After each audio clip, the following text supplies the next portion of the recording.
Well, thanks for joining. Today, we are going to be talking with a man who has a channel that has over 4,700 subs. He's got about 430 videos, shooting at about 1.2 million views. He also appears on the cover of the latest Athens archery cover. It is Derek from New Day Outdoors. Derek, thanks for joining. Hey, thanks a lot. I appreciate you having me here. So I have my list of questions, but I just got to jump into it because ATA was just over, and I saw you all over the place with Magnus. I saw you on the cover of the Athens catalog. Really cool. Can you tell us a little bit about your background as your job and how Magnus and Athens kind of maybe play into that a little bit? Yeah, so I'm actually an engineer. I have a degree in mechanical engineering. I'm actually a licensed professional engineer as well, and I have an MBA degree. And so I've spent a career in business. I owned my own engineering construction company for a number of years. And so I just been around a lot and started filming hunts and been a big bow hunter for many years. And I crossed paths with Mike Somm of Magnus Broadheads back in 2008 or 2009 when he was developing the bullhead for turkeys, because I'm a big turkey hunter with a bow, and I wanted to get into head chopping turkeys because I was tired of shooting turkeys in the body with a bow and losing them. I'd kill one and lose two, and just, which was a me thing. I mean, I take full responsibility for that, but shooting a turkey in the body with a bow is a tough job. So anyway, so he had just come out, developed the bullhead, and it was just coming to market. And I got talking to him and said, hey, I'm an engineer. And he's like, well, here. And I was like, I'm just starting filming. I was just starting filming hunts and stuff at that time. And he's like, well, this is great. If you're interested, maybe we can do some stuff, and ended up striking up a friendship with Mike. And so shortly thereafter, this is like 2010. He's like, hey, will you join our pro staff? I'm like, oh, all right, pro staff, and all that, so anyways, well, that quickly developed from the standpoint that he didn't have anyone that was producing any type of video work.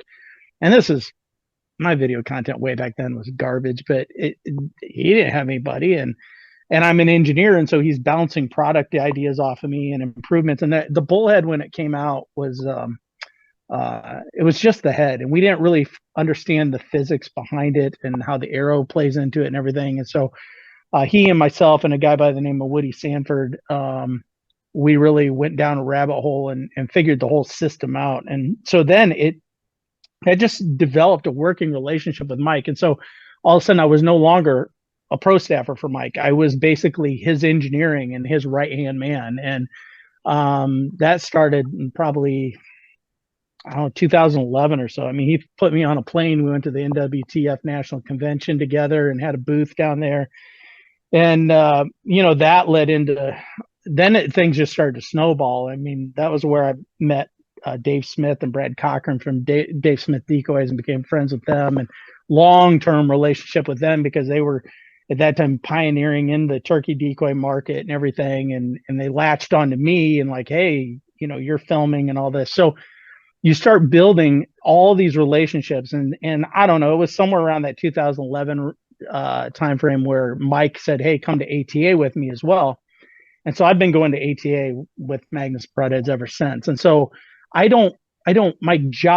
career job is not with Magnus Broadheads. I have an actual job as an engineer. I'm a forensic engineer, so I investigate major catastrophes a lot of times, the building collapses, stuff like that. But anyways, it allows me a ton of flexibility in this career.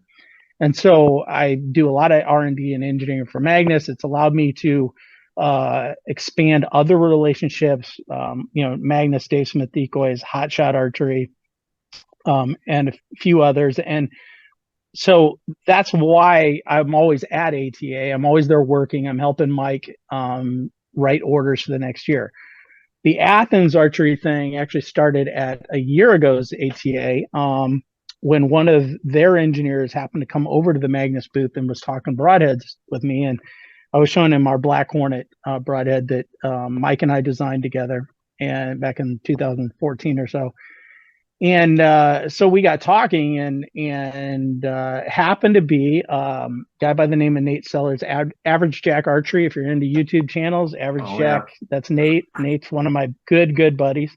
I've seen him on your Nate's come channel over. and Yeah, Nate pick him comes over and up. hunts with me. He didn't come over this year. He just got too busy with starting a bow shop. But anyway, so he had joined up with them because he was opening a bow shop and got to know Jim and Tracy, the owners. And so I did the old name drop, to be honest. I'm like, hey, we have a mutual friend. And so their engineer was like, well, why don't you come over to the booth? And so it was wrapping up the show. I go over, I introduce myself to him, blah, blah, blah, and all that stuff. And so then over the course of the next about 7 months, they they are very cautious in how they approach things. They're not like other big bro brands. They're like, hey, you got a channel. Here you go. Here's a discount on a bow, or here's a half price, or here's a free bow, and you do this. It took a lot of finessing, in true relationship finessing, like getting to know each other, and for them to trust me to sign on board with them. And so we worked out a professional agreement together that was mutually beneficial. Um, and it was based around the friendships and that relationship. It's not based around getting paid or anything like that. And so, while yeah, there is payments that are exchanged, and I have deliverables that have to meet. So I started just working on my deliverables, and I'm a big proponent of under promise, over deliver. So, I mean, when they said, this is what we want, I said, well, I can do that. I could actually do more, but I'll do this. And what I'm going to do is I'm going to over deliver. So if you wanted X, I'm going to give you X plus one. Okay. And so I just started focusing on, and they were really heavy into, they wanted photographs, and I love shooting photographs as much as I like doing video. I love shooting photographs. So I just started, boom, I just made a schedule all fall long and said, I'm going to shoot X number of images every week, and give or take, some weeks a few more, some weeks, one or two less. And I'm going to hit my deliverable mark. And it was funny it was about Christmas, right around Christmas time, I get a envelope in the mail, and it's from Athens. I'm like, okay, what's this? And so I open it up, and there's a nice little handwritten thank you card in there. It says, hey, thank you for all you did for us this past fall. Really appreciate everything you've done. It's amazing, blah, blah, blah. By the way, you make a great model. And I'm like, what the heck do you mean by that? And so I reach in the envelope, and there's something else in there. And so it's their technical manual that goes with every single bow that goes out the door.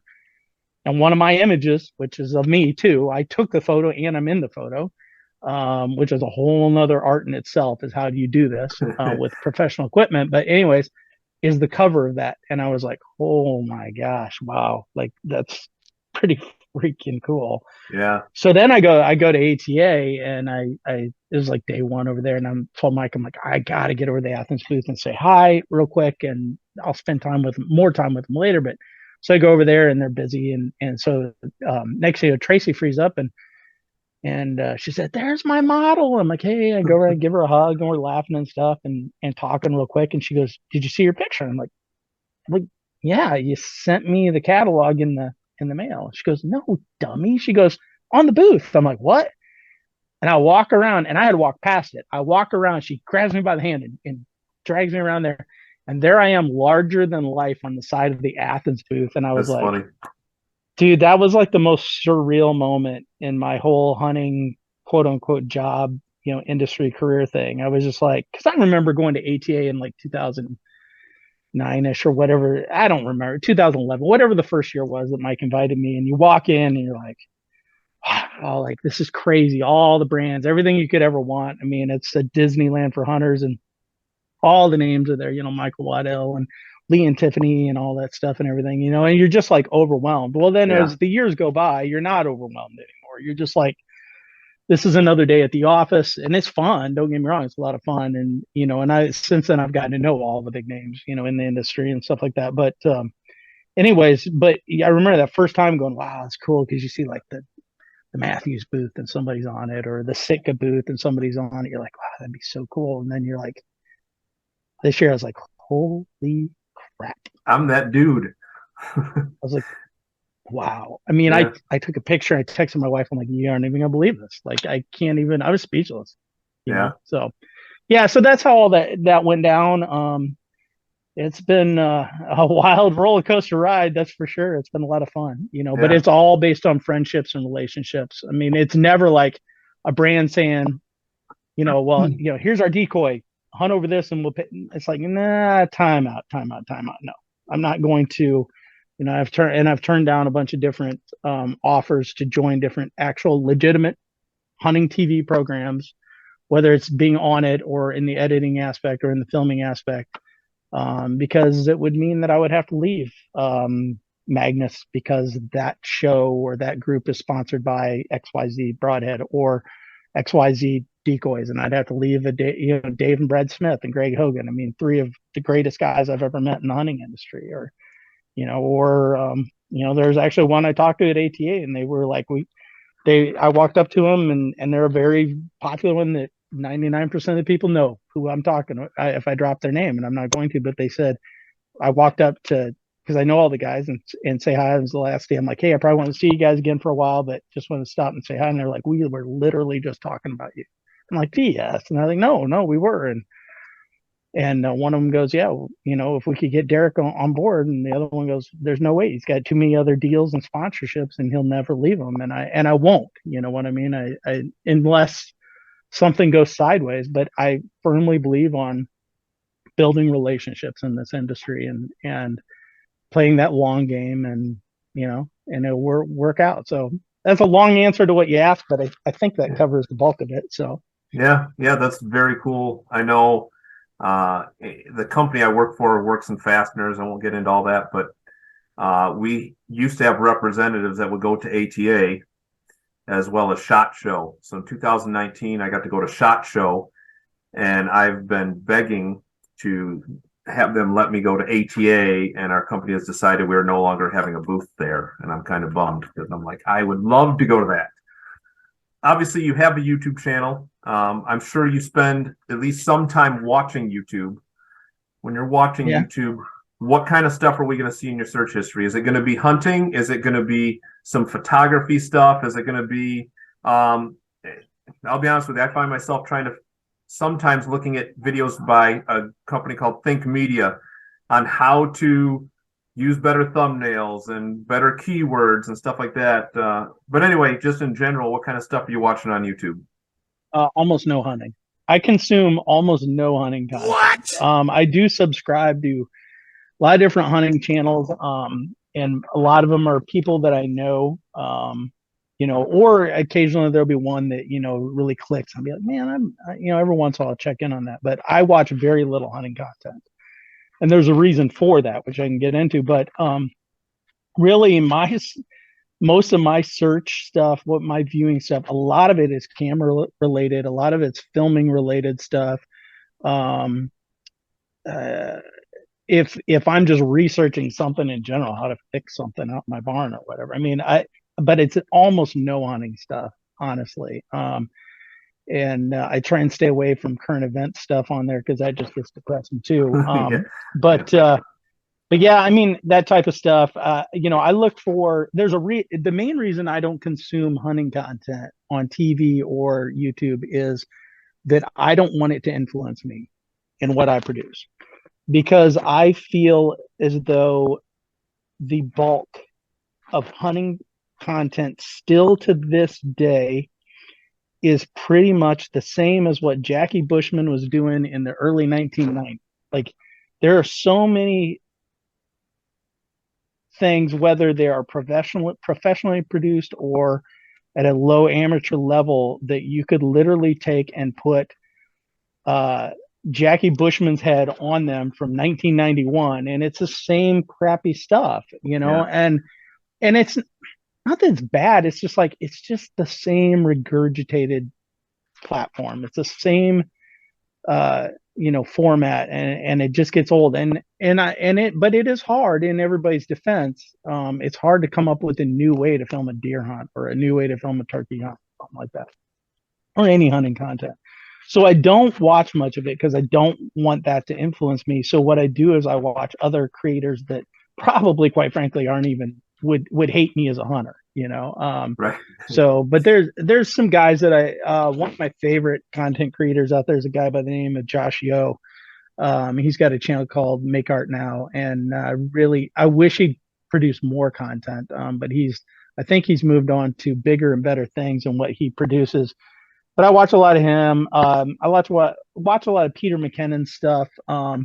I just like his personality, and I watch some stuff of his, and I go, okay, how can I take that look?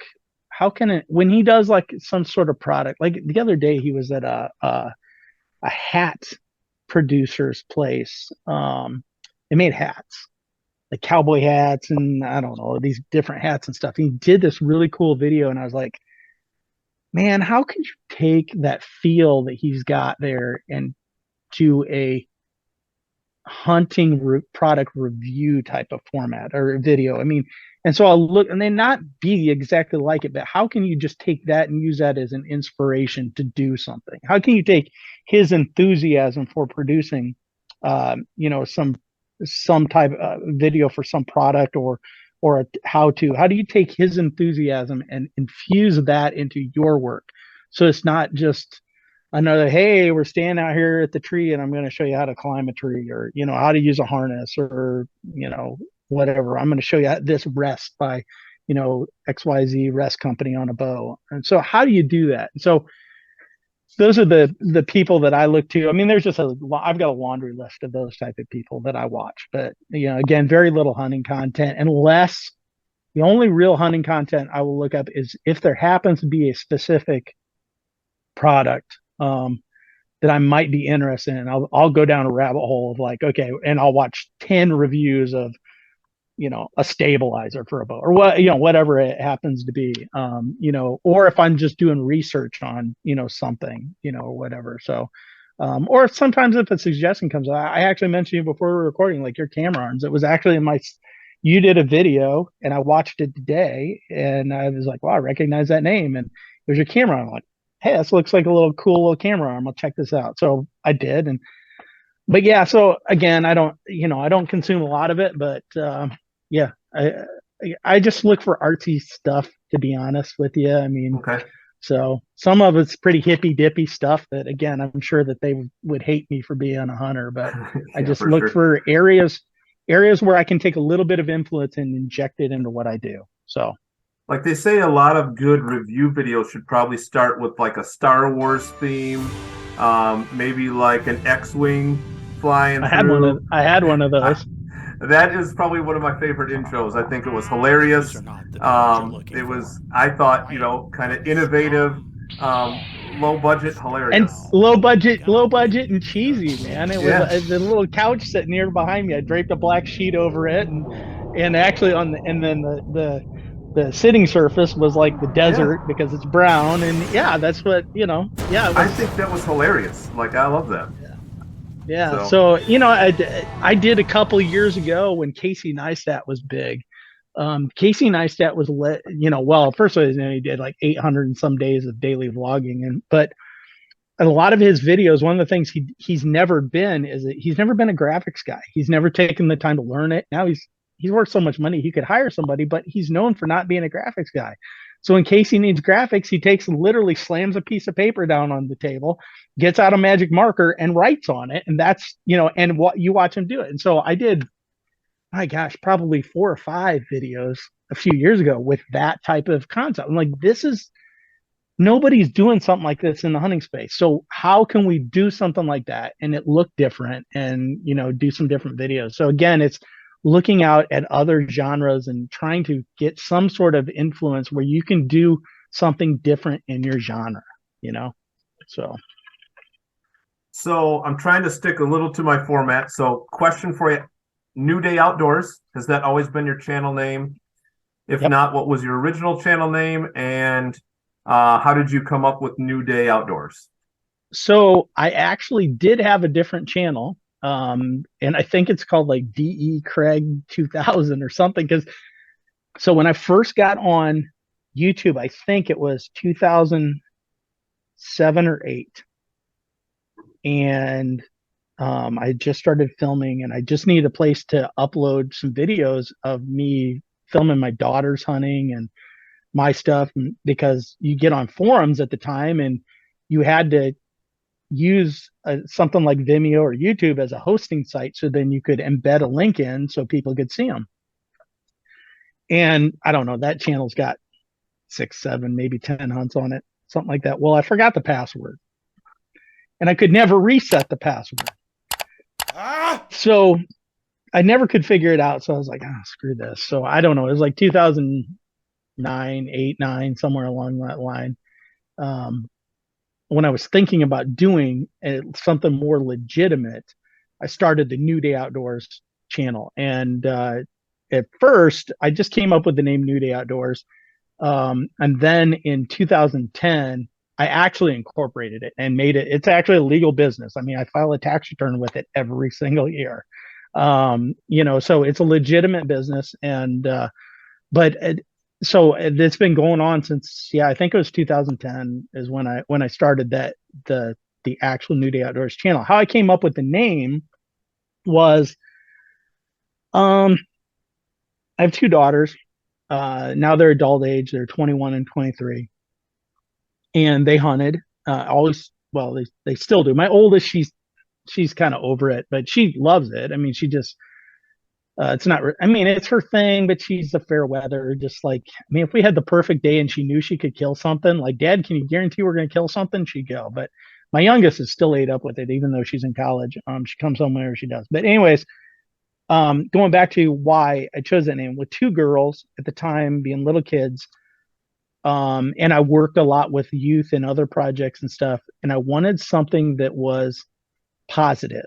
And, it could have easily been, Turkey Thug Outdoors or some stupid thing, whatever. And I'm not knocking anybody's name, Full Draw Addiction or some, I don't know, maybe I'm probably just offended whoever Full Draw Addiction is, but I'm just making crap up. But anyways, I wanted something that was very positive, for my kids and other kids. And I just wanted to get away from that. And I thought, what is something that every single day, like every day when the sun sets, a reset button's pushed. The next day is literally a new day. I mean, you can go out and have the crappiest hunt on, today. And when you get up tomorrow morning, it could be something totally different. I mean, you can go from 0 to hero so quick when you're hunting. And so I wanted something positive. And so I was kind of like, okay, that tomorrow's a new day. Okay. New day in the outdoors. And I just wanted it to be something that was positive, and it's stuck ever since. And, I got made fun of for it early on and stuff like that. And I'm like, oh, whatever, screw you guys. And so now I'm the one who's laughing at some of those guys. So anyways, but yeah, so that's the kind of history behind it. Yeah. So. Very cool. I know you have done previously, I've watched a couple of your videos on like your turkey gear bag dump. But maybe you could walk me through just your main cameras that you use. And I'd imagine you've got quite the collection of cameras, just because I know you're into photography and videoing, but maybe steered towards self-filming. Kind of your gear. Okay. Yeah, for sure. So actually the bulk of it's actually sitting right here next to me, but kind of funny, actually back up here on this little shelf up here, something like the old, for when I first started filming cameras up there, but I keep them around just as like a memento. But so yeah, not everything, but 99% of the stuff I do is self-filming. The only times that I film for anybody else would be if one of my daughters was hunting, or occasionally I've got a couple of buddies of mine who I'll go out and film for, turkey hunts or whatever. But so pretty much I'm a self filmer when it comes to it. So my gear that I self film with is very much on the advanced level. It's not I'll tell you right now, it's not the most user friendly stuff to self film with. Self filming with a camcorder is probably the easiest thing to do. Although guys say self filming with a phone now is awesome, but I've never gone down that road. So anyway, I film on Sony mirrorless cameras. I have one camera that's actually sitting out on a tripod right now, filming me right now, in case this audio or video that we're doing glitches on you. But it's a Sony A7 C. It's kind of my backup full frame mirrorless camera. But the one that I film on primarily is this right here. This is a Sony A7S III. This is my go-to camera. I've been running this camera now for a little over 2 years now. And before this, I filmed quite a bit on a Sony A6500 crop sensor camera. But I love this camera. It shoots 4K all the way up to 120 frames per second. It is the low light king. It's got a 12 megapixel sensor, which doesn't sound like much, and it's not relative to a lot of photography cameras. But what it is being 12 megapixels on a full frame, those pixel sizes are so large that they soak up so much light. And so this thing in the dark, it can literally see in the dark. I mean, it's absolutely an amazing camera. And so I've got a few lenses I use. I have a 24-105 f4 lens that's actually on the camera, that my A7C right now.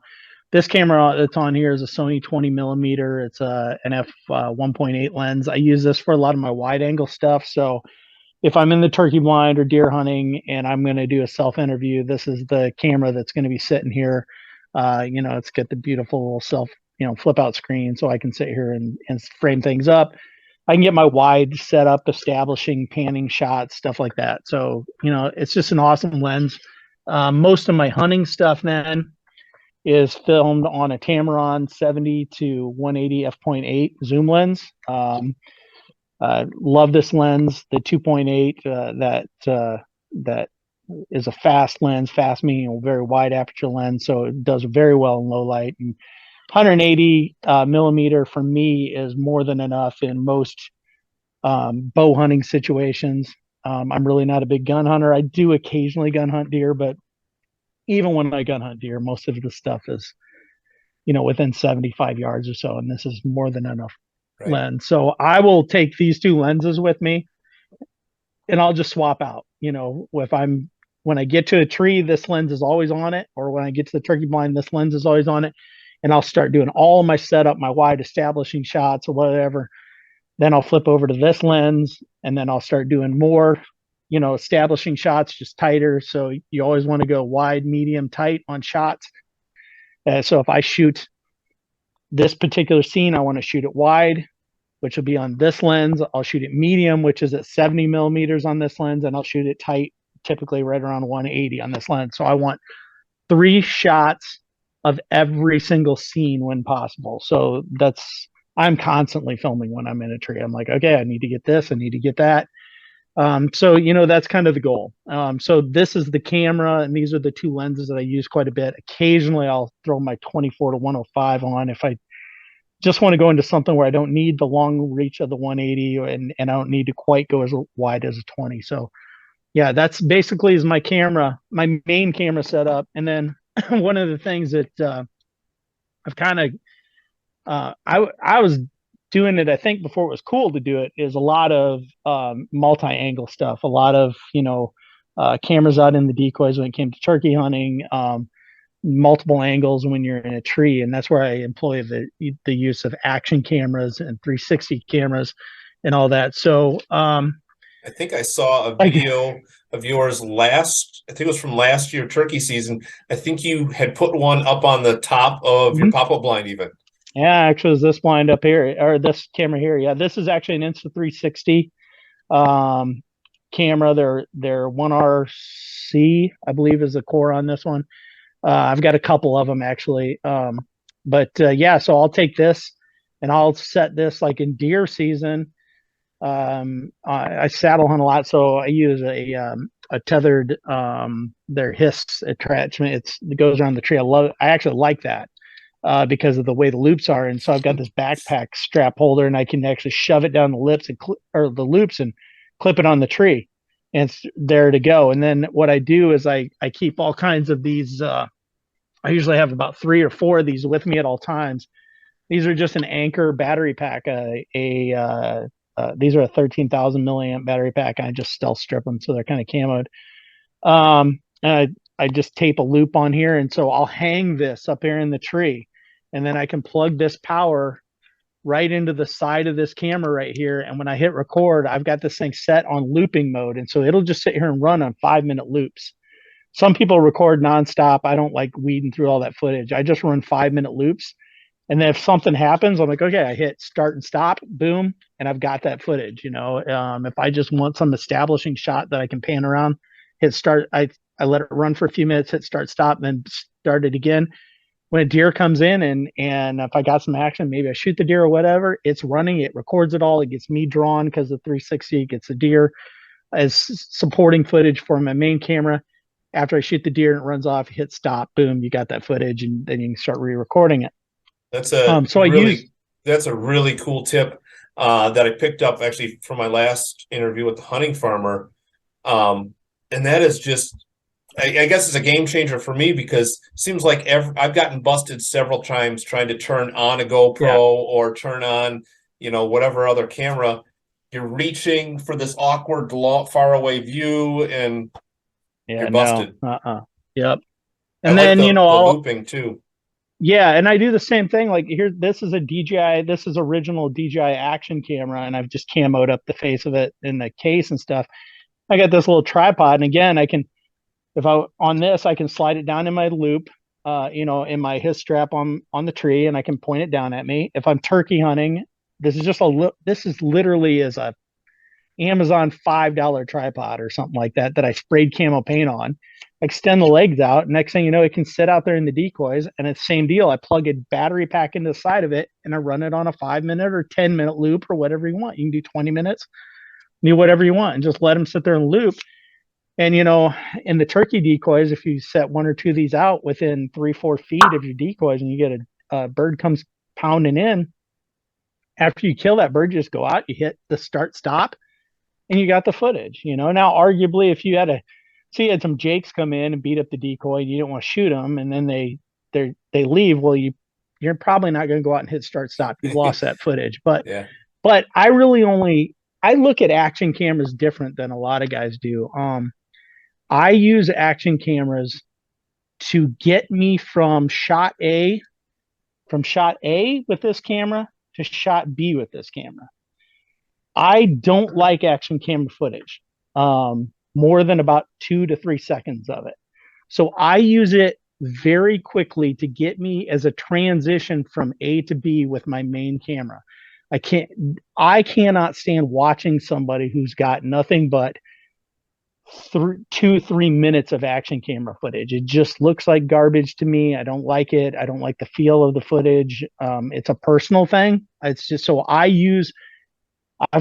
take these cameras. I've got a third one that I take along a lot of times. This is actually a DJI Action 2 camera. I got a little light on it. You can pop this whole thing apart. It's magnetic. It's like the slickest little camera in the world. I use these 3 cameras here as they're expensive. I mean, heck, there's probably between these 3 cameras right here, there's probably $1,200 or more sitting in these 3 cameras. And I literally use them for 2 seconds, maybe 4 seconds.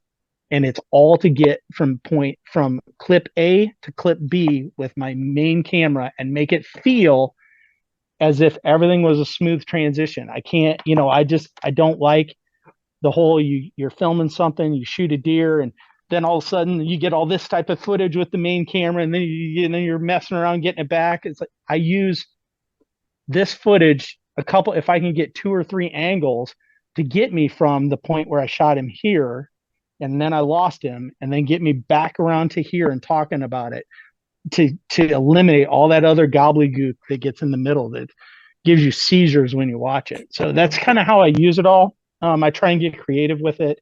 There's sometimes I do some other stuff with it all, but so those are my main cameras. I have a drone that I take out and get establishing shots sometimes.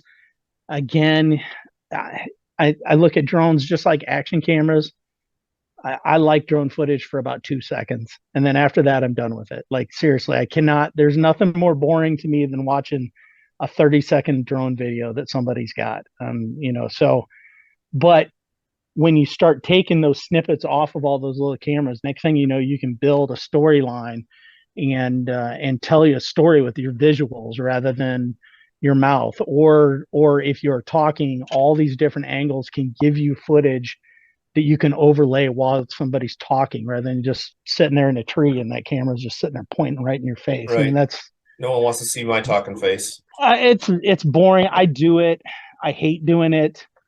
So I try and break it up and eliminate it. But again, so yeah, those are the primary cameras that I use right now. I am going to probably pick up the new DJI Action 3 by this turkey season, so I'll add that one into the arsenal. But yeah, that's the main cameras, and then different microphones and neutral density filters. And I mean, my camera bag when I go hunt weighs like 25 pounds. So, Yeah. I mean, Definitely, you can tell with your films, you're no average filmer. You definitely have higher end equipment, and your video looks that way. Like, you can definitely see a difference in your video quality versus a lot of those out there, as well as the editing.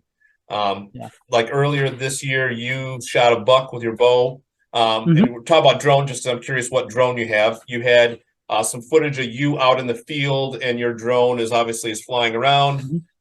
And I'd imagine you may have filmed that yourself. Maybe tell me what drone it is you're using. How did you do that? Because obviously we didn't see the remote or anything. Maybe tell me a little about that. Yeah, that's a DJI Air 2S is the drone. And I did actually upgrade this year. They when they came out with their, oh man, I'll tell you what, if you're a guy on a budget, the drone to buy right now is their DJI Mini 3 Pro. That is a nice little drone. If I didn't have my Air 2S, that'd be the drone I would buy. The only reason I like the Air 2S over is a bigger sensor, so it gathers more light. But anyways, when they came out with that new drone, they came out with their new controller where the screen's built in. It's like $350. So I upgraded to that because I hated having to always take my phone out, take it out of the case, put in the thing, and tie it up, and then invariably somebody calls you while you're in the middle of flying your drone. But anyway, so that's what I used with that new controller. But you could do all this stuff on the phone using the phone. It just makes it much slicker. But in there, in DJI, they've got these quick shot type things. They got these pre-programmed looping things. So a lot of that stuff, like there was a couple of them where the drone was flying around in particular and stuff like that. It's just boom, pick the loop, you set your radius and all that stuff, hit go. Once you hit go, you get it. Even though you want the shot from here to here, you set it up over here, so you got some time. You hit go, you kind of stash the remote where nobody can see it. You do your thing, it runs its course, and then you pick up, and then you just edit out the parts that you don't want. So that type of stuff with that drone, that's how I do all that stuff. Yeah, I mean, that's kind of it, and I tend to use drone stuff very sparingly for the most part. It's cool. I mean, I've been flying drones for a long time. So my days of being fascinated with, flying long trips over a bunch of woods and watching 2 minutes of footage, those are behind me. But yeah, so all of my equipment is stupid expensive. It's stupid complex. And it is not for the guy who's a beginner in self-filming or even filming in general. And so I don't want, one of the things I don't want is anybody viewing this to become, like, oh God, I don't have that kind of money. It looks so complicated. It doesn't have to be. I make it this complicated because I'm an engineer, so I'm a nerd. Okay. I'll admit I'm a nerd. I like electronics. I like gizmos. I very OCD and I overdo everything in my life. But also it's just something that I enjoy, and I like the product that comes out of it. It is hard to self-film with this camera here. It's hard to self-film with a video camera. It's exponentially harder to self-film with this. But once you learn how to do it with this, it really isn't that bad. I mean, honestly, I have no issue, and I laugh, but I don't laugh because I read comments online in these various hunting pages and stuff on like social media, and guys are like, oh, what camera, this and that, and everybody's like, oh, don't do a mirrorless camera, a DSLR, and I just kind of like chuckle, like, yeah, you can do it. But I also remember when I started in this type of equipment, and I was like, oh my god, this just seems overwhelming. But once you do it long enough, you just learn. I mean, I don't. A lot of guys marry themselves to like remote controls. They want a wired remote control for their camera. And video cameras, you can do that, and it does make it handy. And I started. Sony makes one for their mirrorless cameras, and I started that in about 2 years ago. I just ditched the remote. I don't even use it anymore. Everything I do, you know, I frame a shot up when something's coming in. I frame it up. I compose it. I know how I want it. I've got everything the way it is, and I've gotten pretty fast at it. And I can have my bow in one hand. I can reach down, just make a quick adjustment with my camera if I want to, and be off to shooting the deer or the turkey or whatever. But it's all time in a tree, and it's all practice. I mean, this year I set 71 sits this year and filmed every single one of them. When you set 71 sits, by that 71st sit, you better be damn good at what you're doing. I mean, to be quite blunt. I mean, so I hunt a lot, I film a lot, and that's how I know this camera. I could literally close my eyes and I could run this camera and tell you just by feel, what everything does. I know what all the buttons do and everything. They're all custom programmed, and but you don't get that way if you don't film a lot and you don't run a camera a lot. So, Right, for sure. Definitely, if you're looking to get into self-filming, you don't need to follow everything that Derek has, for sure. You definitely, a lot of guys are starting with the cell phones and everything just because of, and that's awesome. Yeah, that's awesome. I would never discourage anybody, but this is just what I do. And I would never discourage anybody from using cell phones, video cameras. But even at that, here's what I will tell you. There are too many guys who go and spend $1,000 on a video camera, whatever it is, and they don't touch it until day one of turkey season, and then they're like, well, it's a pain in the butt, and then they don't do it, and well, the reason it's a pain or you don't get better at it, even using that type of equipment, is because you don't ever pick it up. You cannot, when it comes to filming and when it comes to photography, if you want to get better at it, you have to do it. And the only way you can do it is to have this thing in your hand all the time. And that means in May, in June, and there's no time off. I'm constantly filming or photographing something. It's not all hunting related, but the moment I set this thing down for a month, you lose it. You're like, oh crap, I don't remember how to get to this or get to that. So the best thing you can do, I don't care if it's a cell phone filming, if it's a video camera, if it's a lower end budget mirrorless or DSLR or the professional stuff, is use it. You paid all that money for it. Use it. Seriously, that's the only way you're ever going to get better at shooting, editing, the whole 9 yards. For sure. Yeah, it's definitely not something you just pick up. I think of it like bow hunting. Honestly, I'm ready to start shooting right now. I have not shot in a month or so, but you got to practice. I love that advice. So walk me through kind of a segue a little bit, and then I got to get back into my script here. Talked about editing or taking pictures and filming all the time. You have SNS. Why don't you tell me about the history of that? I kind of know a little bit. And you were kind of like doing YouTube shorts before there was YouTube shorts. So walk us through SNS. So about 4 years ago, I almost hung up the towel on the whole YouTube thing. And I was at the ATA show, and Nate Sellers, who I talked about earlier, he and I were standing there talking, and his channel was going really good. He had probably at that time like 25,000 subs. Now he's over 50, probably approaching 60. And I was sitting there at hovering at 500 subs, and I'm like, dude, I don't know why I do this. The harder I work, it seems like I don't get views. I don't this and that. And he looked at me and he said, Derek, he said, you need to produce more stuff. And at the time, I was putting out 6 hunts a year on video. I'm self-filming. So what, you get a couple deer hunts out of me, a couple turkey hunts out of me, maybe I film my kids, blah, blah, blah. so I mean, what was I going to produce on a good year? 10, maybe a dozen videos, And I was like, yeah, he's right.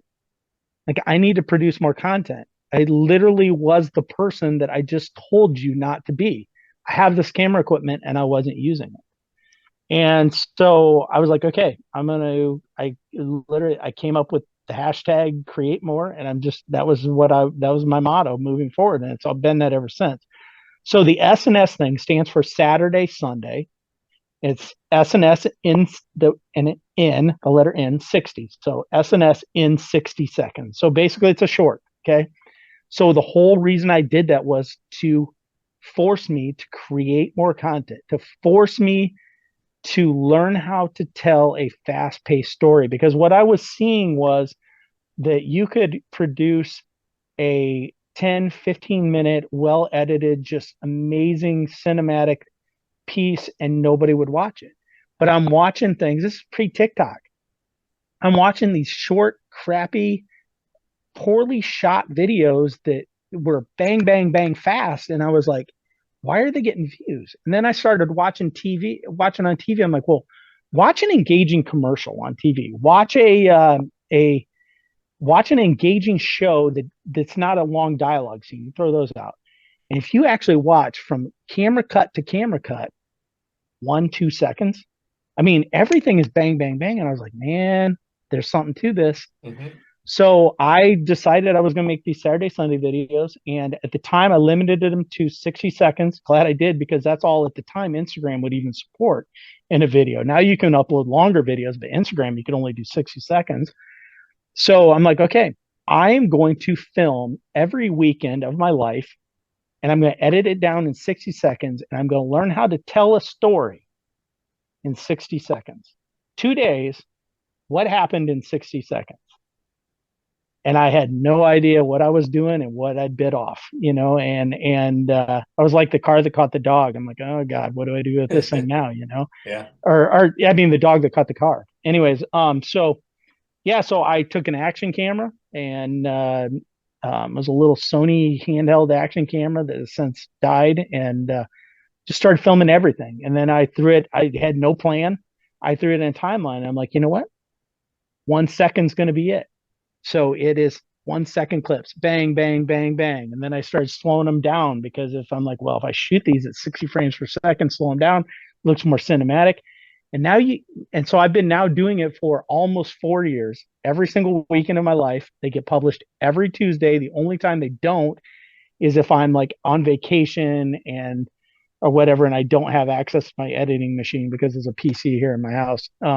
But everything is shot. I mean, it still gets uploaded, just gets done when I get done, back. But so everything is done. So it was kind of like this pre TikTok, pre YouTube Shorts, pre Reels kind of thing.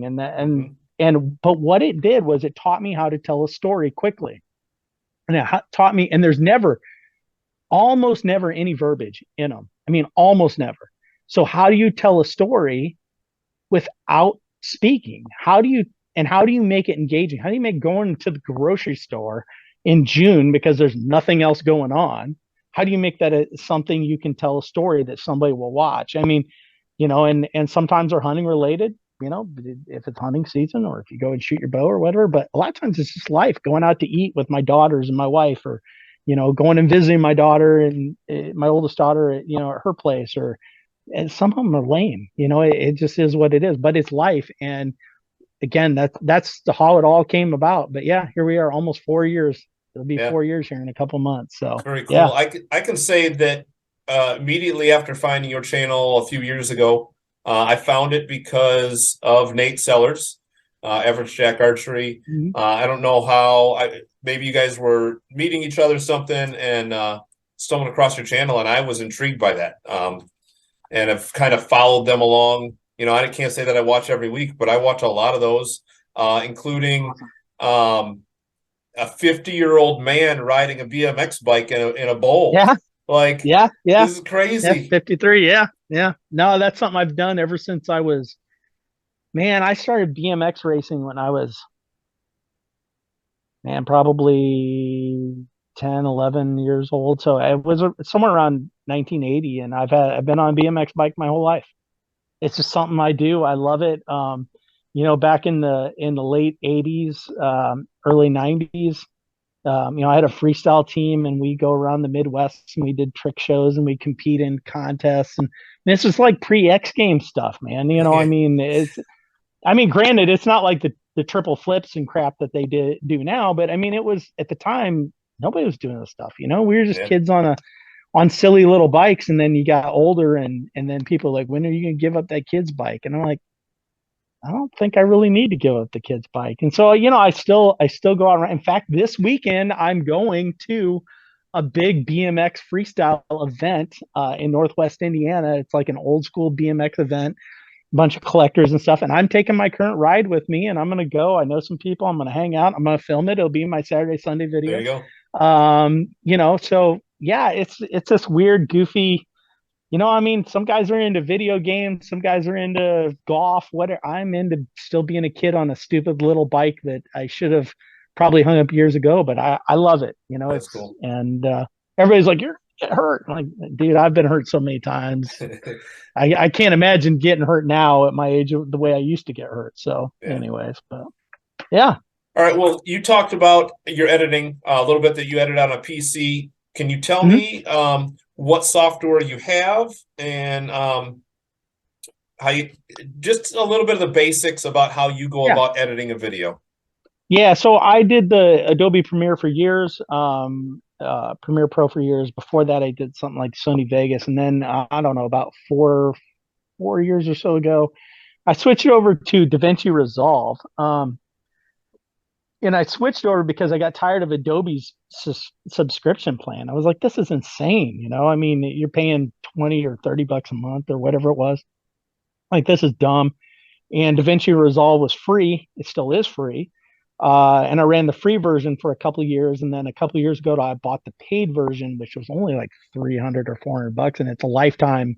You get all lifetime upgrades. And it opened up some features that I wanted, like noise reduction, and there's just some stuff that I wanted. And I do a lot of color grading in my work. And so DaVinci Resolve has always been known for being probably the best color grading program, editing program that's out there. But so, yeah, I work in DaVinci Resolve. There is a free version, and it is super powerful. Now, it's got a steep learning curve, but the beauty of YouTube, you can start going down the rabbit holes. How do you do this? Yeah. How do you do that? Yeah, and next thing you know, it's not that hard. And one of the things I will say is most editors, when it comes to editing a video in just like a timeline, the film strip look, and they're all function pretty much the same. It's just a matter of, okay, in this version, to trim or to stretch something out, I had to do this. And in this one, I have to do it this way. You figure it out. The fundamentals are the same. Where you start getting into some deep power user stuff, when you start wanting to do motion graphics, or you want to do just some fancier editing tricks, that's where, and they're all good. I mean, again, Premiere Pro is a great program. The one that all the Apple people use is a great program. But I like it. That's what I use. Been using, like I say, for about 4 years, and so that's what I'm kind of married to. And yeah, it's pretty awesome. I edit on a desktop. I cannot understand how anybody could ever edit on a laptop. That just blows my mind. I run a desktop because it's a powerful machine. I built my machine myself like 4 years ago. I'd never built a computer before, and just did. And it really wasn't a bad deal. And it's still kicking butt, man. I mean, it edits 4K, 120 frame per second footage like nothing. And I have dual monitors set up. It just, having the bigger monitors and having two of them just allows me to see so much more. My work computer for my job is like a 15-inch Dell laptop, and I can't imagine editing on a 15-inch screen. It just, no thanks. Editing photos, sure, but not a video. But yeah, so that's what I work on. And then I've got a myriad of hard drives that constantly trying to keep, all the data management. That's the key, and keeping it organized by year and month and stuff like that, or what hunt was this, and dates, and which camera shot this. I mean, when you start running multiple cameras too, you run four cameras on a hunt, and you're like, I got 4 streams, of data. And then, like, if you run multiple DJIs, or if you even GoPros, if you ran multiple GoPros, they're all going to have the GoPro or the DJI name in front. And next thing you know, you can get all that stuff mixed up and you're like, what the hell just happened? So, you keep all these little folders that are Yeah. labeled what camera is this and that and everything. It becomes a data management thing more than anything. So, but yeah, that's my basic editing thing, So Yeah, I've been using Resolve for a couple of years now, and that's one thing that I do love. You can go to YouTube for pretty much anything, and there's a couple of key guys I can't think of off the top of my head that when I'm looking for something, I like to follow their videos because they have a great way of explling it. Yeah, it drives me crazy when you watch one and they're like, yeah, you click, and you're like, stop, slow down. I'm like, pause, go back over, Yet So another that's where great multi monitors really helps. You exactly. throw one on one monitor and this one over on this one here. But I do the yeah, same thing. we probably follow some of the same ones. So anyways, but yeah. Yeah, YouTube video over here and my editing screen over here, and yeah. Yep. Then I get frustrated, like, what the hell? He just did it. I can't find it. Yeah. Yeah. For sure. So you use DaVinci Resolve. What about thumbnails? What are you creating your thumbnails? What are you using for that? So that is something that I probably really need to focus more on. Everybody says that's one of the drivers in YouTube, and I've just never have really gone down the rabbit hole as I should. But I use a little program on my phone. It's an app. I think it's Pixlr or something like that. Pixlr, I think, is something. And so I will either shoot a photo that I want to use as the thumb drive, or I will, if there's something in like a lot of my Saturday, Sunday stuff, I'll just grab a frame somewhere that kind of defines what that was about. If it's a hunt, I'll typically shoot a photo specific for it. Sometimes products, it depends.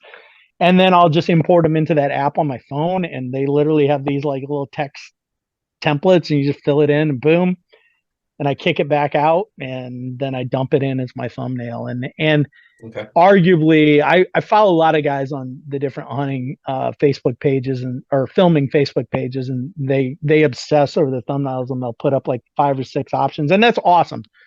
It's totally awesome that they do that. More power to them. But I just go, yeah, no, I don't. I'm not doing that. And that's awesome that they are, because arguably a couple of them I know that do it religiously have way more subs than I do. And again, but I just like, but it is something I know that I got to get better at. But I don't know. So talked a little about your editing software, thumbnails.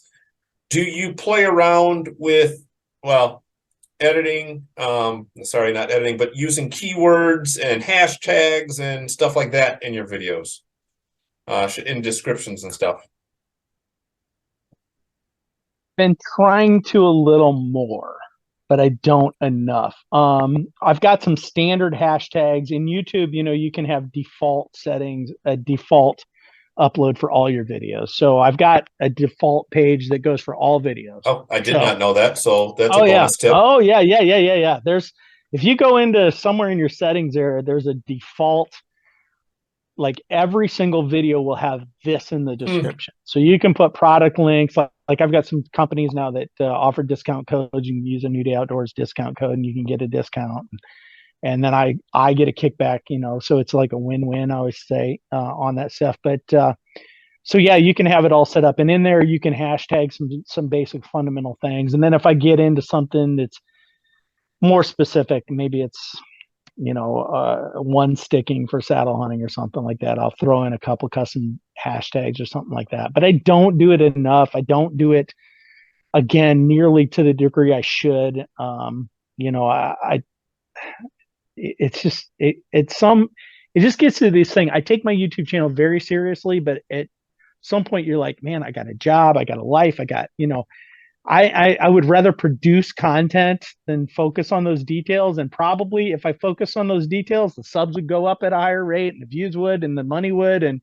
But it's just like, man, I don't know. But as we get into more of the short form content, as of yesterday, YouTube now monetizes shorts.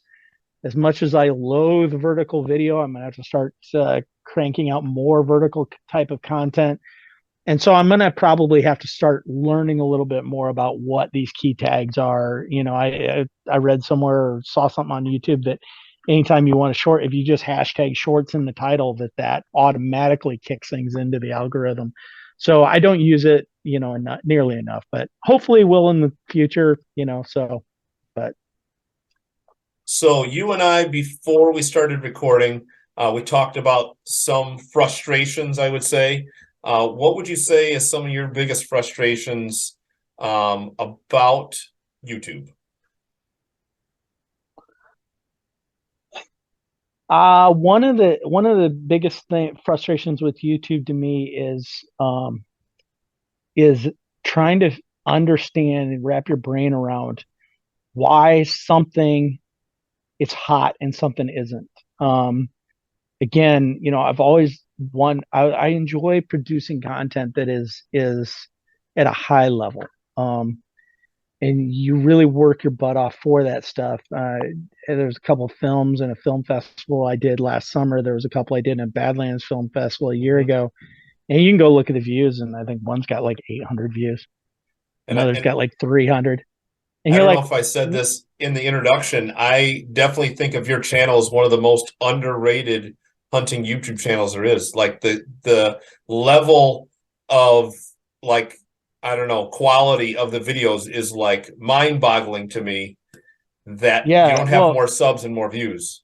thank you so much. That it means the world to me. And so again, I will focus over quality content over getting subs and views any day of the week. While subs are very important, please, everybody watching this, sub, please, and view, hit the like button. Yeah. But anyways, but I will focus on quality any day. And so it's very frustrating when you put in all that work and you're like, what the heck, man? Like, you know, I did a video a couple summers ago. It was super hot out, and I called it the cool down. It was like 3 minutes long. It was just my dogs.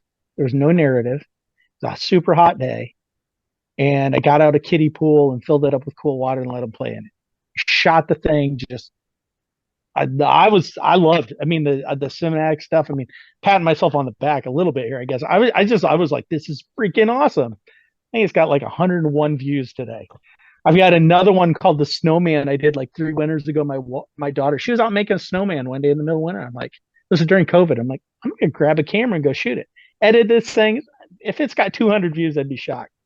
Why those types of things don't get views, but somebody who takes out their GoPro or their cell phone and does this herky jerky, crappy, no editing time, and they get 1 million views, I'll never understand.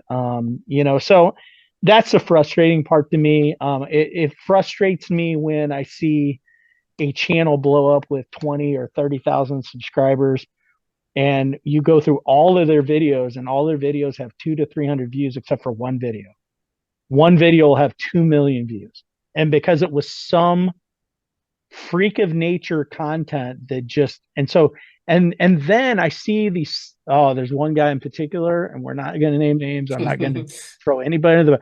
There's one person that comes to mind, and he gets on line, and I read, and thinks he's God's greatest gift to making comments to people and telling people how to film things, particularly self filming. The guy's never self filmed a dang thing in his life, but he's got one video that's got almost 2 million views, and his channel blew up, and the guy's making money. He's monetizing, making money off the damn thing. I'm like, how in the world? So that's what aggravates me about YouTube. And it's not just hunting.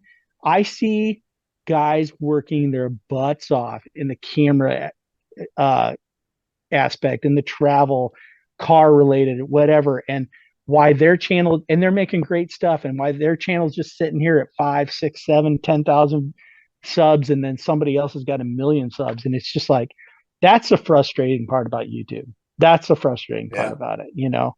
You know, and I don't let it irritate. I don't really let it eat at me, but it does. I'll look through, like, you look on your content and you'd be like, oh, you know, it's got like 85 likes, and then you're like, why the hell did somebody dislike this? What was there to dislike about this video? Somebody actually hit a thumbs down. I'm like, heck, you know. It's just little annoyances like that. But, you know, I love the platform. Knock on wood, I've not been demonetized for anything.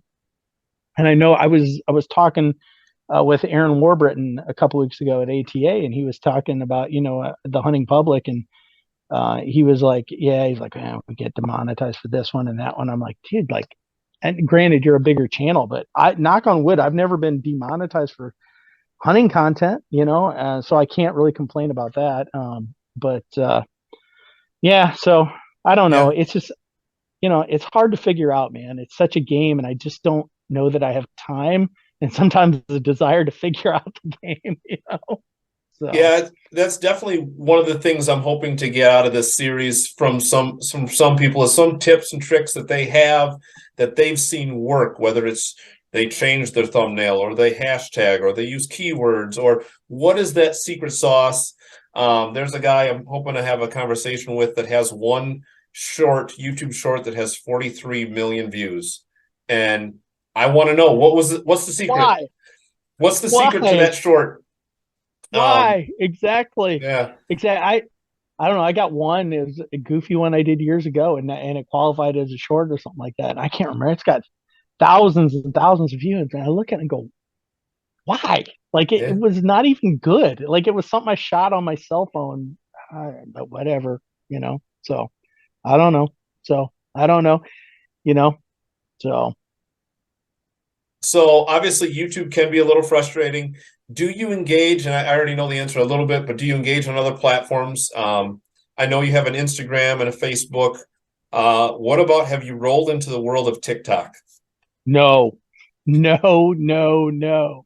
I will not. Yeah. Don't want to. No.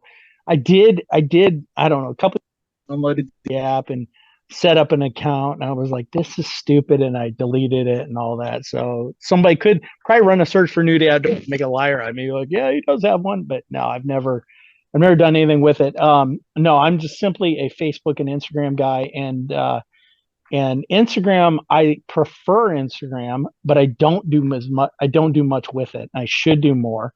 I like Instagram because Instagram, I really used to like it more when it was all photos, but now it's all video. So that's kind of, as much as I'm a video guy, I just don't like that short content that they do. But anyways, but yeah, I'm on Facebook. I have a love-hate relationship with Facebook. Um, I I try to only post on Facebook stuff that is hunting related or near and dear to my heart, family stuff. I cannot stand political stuff and current event stuff and arguing about the sports team or that, or I just can't stand that aspect of Facebook. So yeah, I try and steer away from all that stuff. And again, Yeah. it's like a love-hate relationship.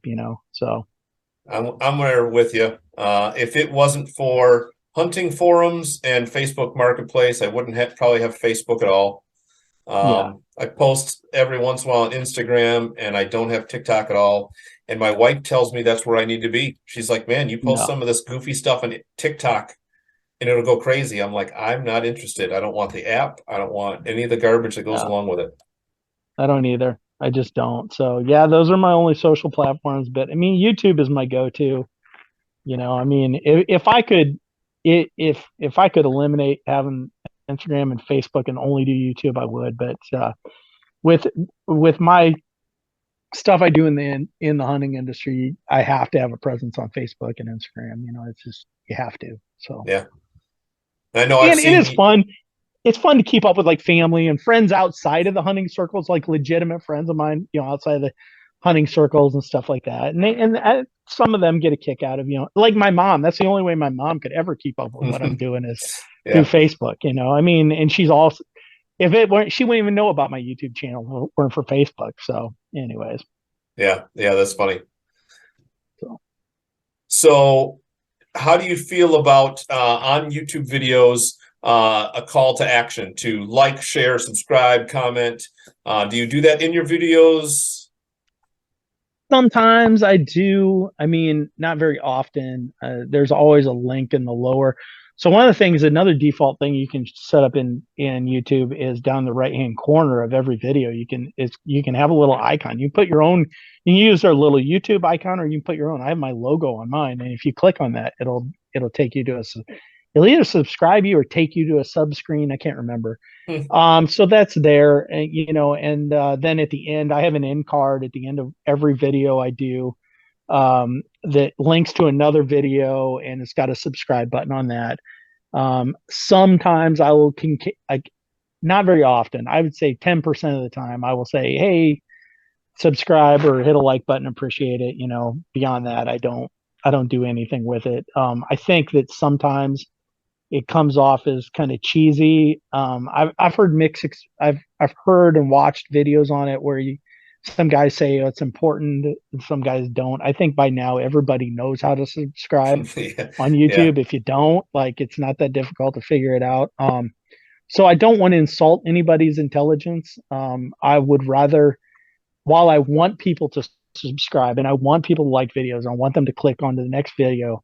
I really want people there to view my content because they went there to learn something or to appreciate hopefully a well filmed and edited, hunt, or, tutorial on something, or a gear review on something, so I just, and hopefully they do subscribe, hopefully I get the subs based on that merit. Now, people are welcome to disagree with that and say, no, you got to ram it down people's throat, and maybe they're right. But, I don't know. It's also too, like, you'll watch different hunting channels and you'll see like a brand logos popping up. And I tried that for a while and I'm like, this is just cheesy.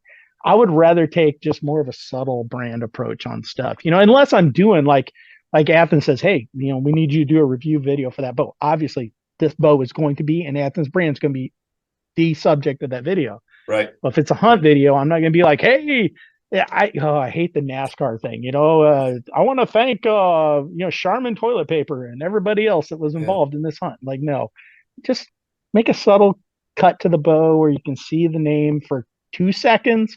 Yeah. 2 seconds. Don't do 1 to 2 seconds, people. That's Yeah. it. Yeah. That's all you need. They're happy. This Your video is viewers brought to you happy. by Rode microphones, Bic pens, Exactly. and Right. Arizona Right. sweet tea. Exactly. There you go. Yeah. Don't. Yeah. So, Yeah. anyways. So we've talked about a few frustrations, and I think you've already told me a little bit, but one of the things I always love to hear is tell me about a video that did better than you thought as far as views and likes and shares, comments, all that. One that did better than you thought, and then one that you thought was going to do really well and did very poorly. Well, I'll tell you the two most popular videos I have on my channel. I would have never thought they would have done what they did. One was a turkey hunt in Texas 4 years ago, something like that, and I killed 4 turkeys with my bow in under 48 hours. Oh wow! Filmed them all, and it's like a 20. The shocking part is it's like a 22 minute long video. It's a pretty long video, and it was decent. I'd like to think now if I was producing it, I would have done it, a lot better. But I mean, at the time with my skill set and equipment, I thought it was pretty good.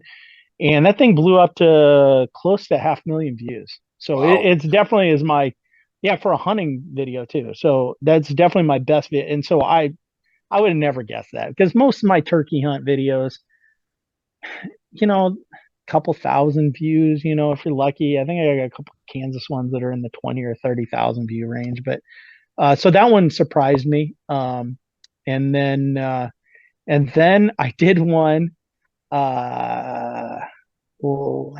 I think it was last winter, about this time last winter. Yeah. It just came up in my Facebook memories the other day. It was like 2 weeks ago, a year ago. So and it was saddle hunting for older guys 101 or something like that. And that thing freaking blew up, like well over 100,000, 120 or more thousand views. And yeah, and the subscriber count that came in off of that video alone was insane. And the money that came in off of it was nuts. So yeah, and I would have never thought. I mean, I've done 4,000 or 5,000 views, maybe. Never. And the funny part was it did not blow up until this fall. It can't. I launched it. I'll bet you by September it may be 10,000 views.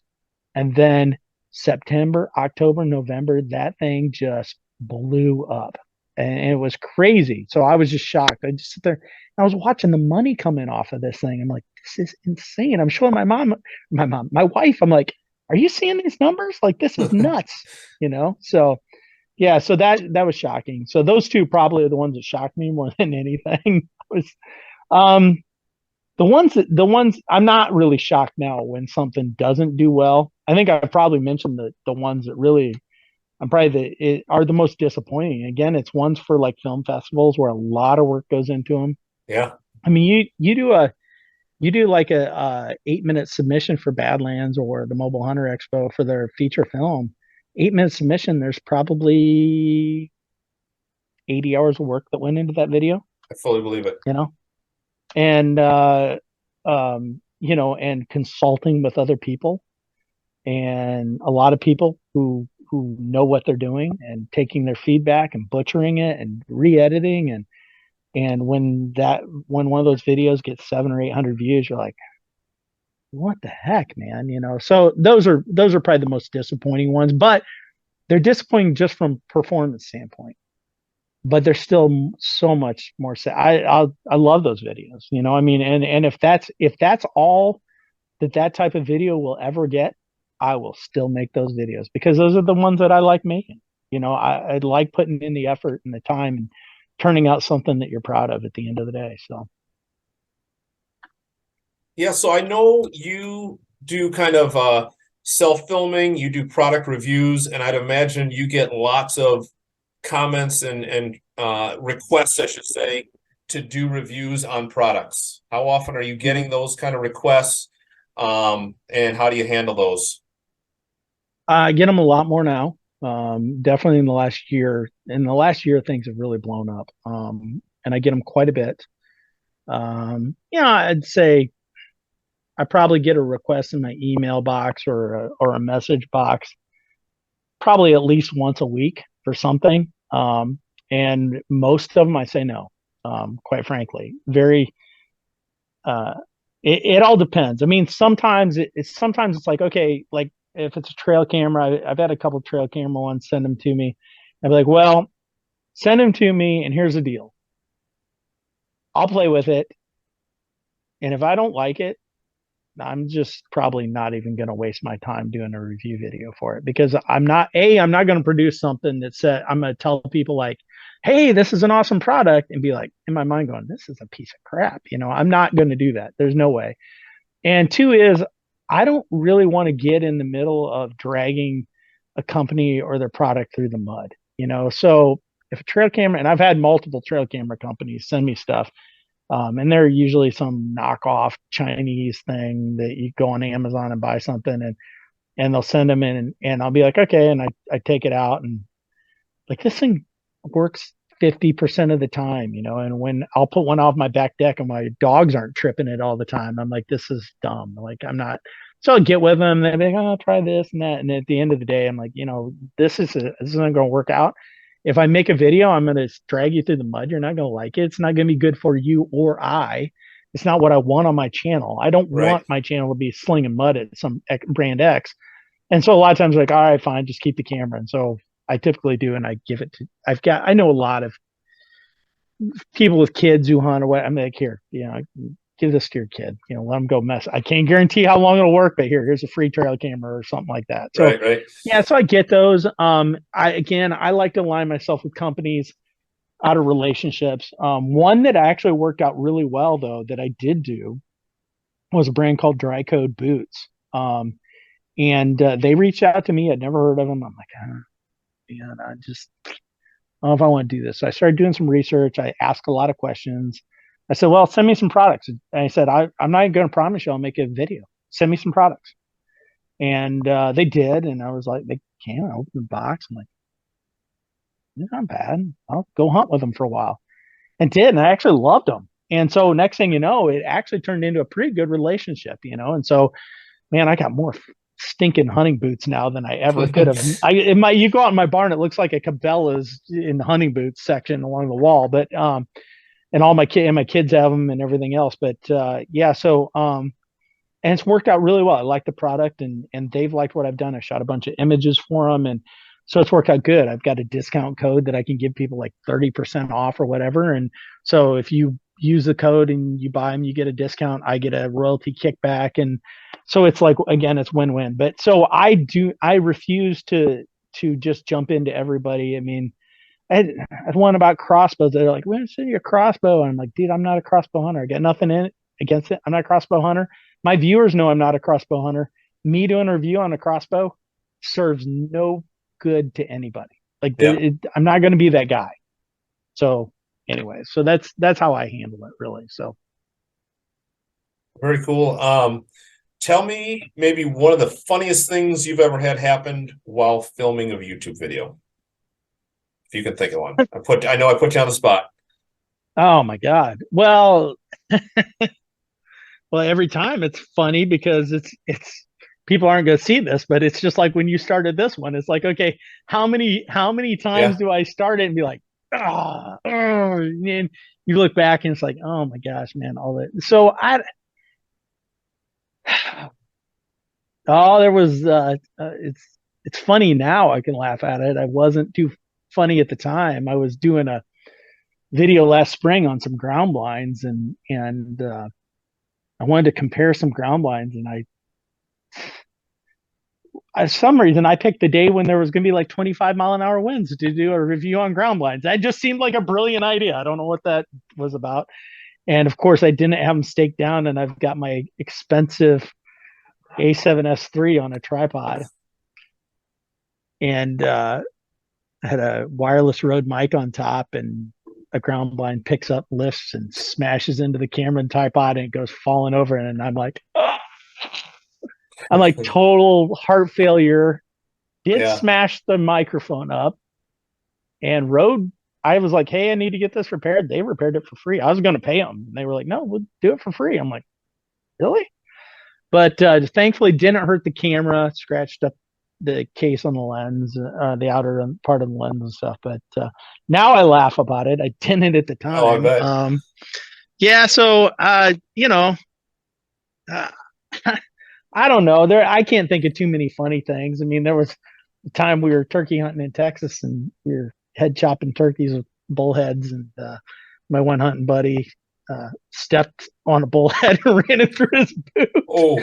And I was filming him like he was in so much. It wasn't funny, but now with the whole time I just couldn't quit laughing at him because he ran a bullhead up through his boot and his foot, and I'm filming it. Never did anything with the footage, but it was hilarious. But yeah, so I don't know. I mean, there's always something goofy that happens, especially when somebody else is involved. But when you're filming yourself, though, it's like, okay, who's there to crack you up? I mean, not really. So it's got to be just something, weird and off the wall. So I know, like you said, I mean, I started this video probably 3 times before I could spit the words out of my mouth. I was laughing. It was awesome. I feel like every time I go out self-filming, I either am recording and then hit the button and it stops recording, or I forget to turn the microphone on, or you name it. Seems like there's always some debacle. I've forgotten SD cards, forgotten batteries, turned it on and had dead batteries. Yep. I shot a buck in Missouri, not this fall, but a year ago, and I double punched the record button, and I shot this buck, and I turned and I look at the camera. I was like, are you freaking kidding me? Like, I hadn't made that mistake in a long time, and all I could do was laugh. I hadn't made that mistake in probably 7 or 8 years, I bet. And all I could do was laugh. I'm just like, oh, well, what are you going to do? So. And I think one thing that you've definitely pointed out to help resolve all those issues is practice. You talk about it over. I mean, you prove it out in life. You're doing S&S videos every weekend, so you're constantly using those cameras. You're into photography and other videography, so you're familiar with your equipment. And you should be as familiar with your camera equipment probably as you are your weapon. And know those things like the back of your hand. And I think that's definitely one of the key takeaways that I've gotten. I have lots of notes I've written down that definitely I've gotten a lot out of it. And I'm hoping that people watch this. Although, like many things, like we've talked about, I was hoping these things would do really well and probably will be a big flop. But if nothing else, I'll get something out of it. So Man, this is a good thing you're doing here, I think. So I appreciate that. So tell me, some of your probably not necessarily got the most views or anything like that, but what is your favorite video of all time you've made? boy, I'm going to take the easy answer here broadly and say anything that involves my daughters in hunting. So many special memories, and that's a whole reason I got into all this anyway. It was just being a dad wanting to film his daughters, and have those memories. So, I go back to Sydney, my youngest daughter, killing a turkey when she was 7 years old, 8 years old, 7 years old with a shotgun. And I was on the big strutter and she kills a Jake that's like mad 30 yards further deep in the field. And I didn't even see the Jake, and she kills a Jake because that's the one she was on when I told her to kill him. And thank God it was a Jake, not a hen. Yeah, But anyways, yeah. so, all those moments are special. My oldest daughter, when she and I were out turkey hunting a few years ago, and again, I bow hunt turkeys, but I was just the cameraman that day, and she kills a bird with a really nice bird with her shotgun, and we're filming and we're doing like this post, we're laughing about the whole thing, just having this fun father-daughter thing. And she goes, Dad, here comes a bird. And I'm like, I don't have my bow. And I'm like, screw it, give me that shotgun. Like doubling up, on film with your daughter. You know, just those type of memories. So to say one particular one, I think is just so hard. Anything with them is just special to me, and so that just brings back tons of memories. I from my stuff, they're all fun, they're all magical. Film going out to South Dakota a couple years ago and filming self filming two turkey kills in 2 days on public land with a bow. That was pretty awesome. I mean, that was when I had people telling me you can't do it, you won't do it, not on heavily pressured public land out there, you won't do it. And did. And something about that one just really, to me, just rings a bell and rings true. And some of that footage is in one of my Badlands Film Festival submissions that I did a year ago too. So, so that's cool. It's just, man, it's hard to pick out one, it really is. Yeah. I mean, They're lucky kids. You can't just pick one of them as the best, right? you can't. And it's funny because I'll even go the other day, I caught myself watching some of my very early stuff. And I was laughing about how poorly it was shot and how poorly it was edited and all that. And the sound, there was no sound design, there was no anything. And I'm just laughing at it going, that was so much fun, just a stupid little camera that's back up here over my shoulder and recording to tapes. And so I don't know. I wish I could pick one, but yeah, I got to do the cheap dad and say anything that's got a girl in it. Hey, you can't bash that for sure. No. Well, why don't we close off like what are maybe one or two small tips you can give some smaller starter YouTube channels? Create more. You have got to create more content, and that serves as a purpose in many regards. One, when it comes to YouTube, more content is a driver, and also consistency and regular. So pick 2 days a week that you're going to post a video, period. And it's going to be that most time. I mean, life gets in the way occasionally, but you're going to pick. I mean, for me, every Tuesday is my Saturday, Sunday. This whole hunting season, every Monday evening was my hunt of my whole week of hunting. And beyond YouTube, it goes back to what we've talked about multiple times. The only way you're going to get better at shooting video, editing video, storytelling, learn how to tell a story. Okay. Storytelling. Learn what it takes to tell a story. The only way you're getting better with that stuff is to do it more often. You cannot just set your camera down and just pick it up when deer season opens and go film a hunt. I mean, you can do that, but you're never going to progress. You're never going to improve your skill set. You're never going to grow your channel, and just unless somehow you win the Powerball of YouTube and just get lucky, and for whatever reason, one video just happens to take off. That's the whole thing, is create more content and do it consistently. And I promise you, if you do those two things, your quality will improve. You'll become more efficient.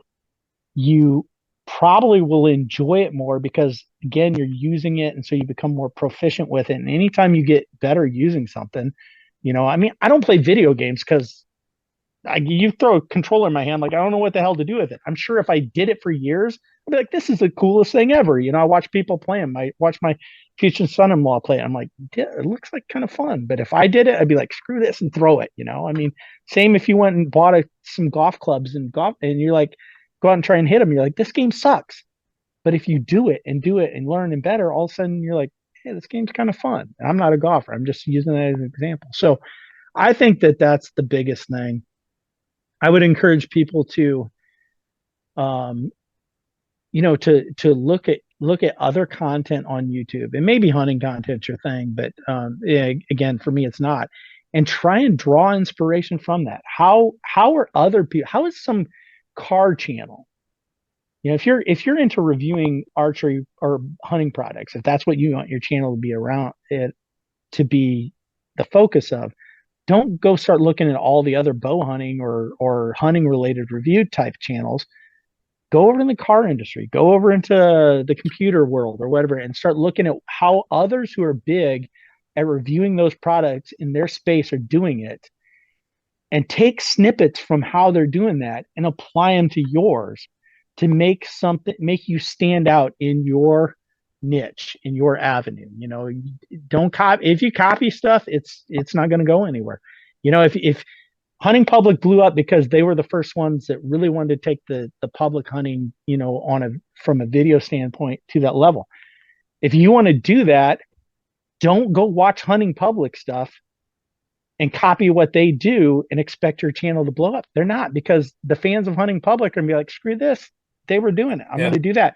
If you want to do that, do it, but take your inspiration from somewhere else so that you can do it a different way. Okay. And that's not saying their way is bad. I mean, those guys do awesome work. Okay.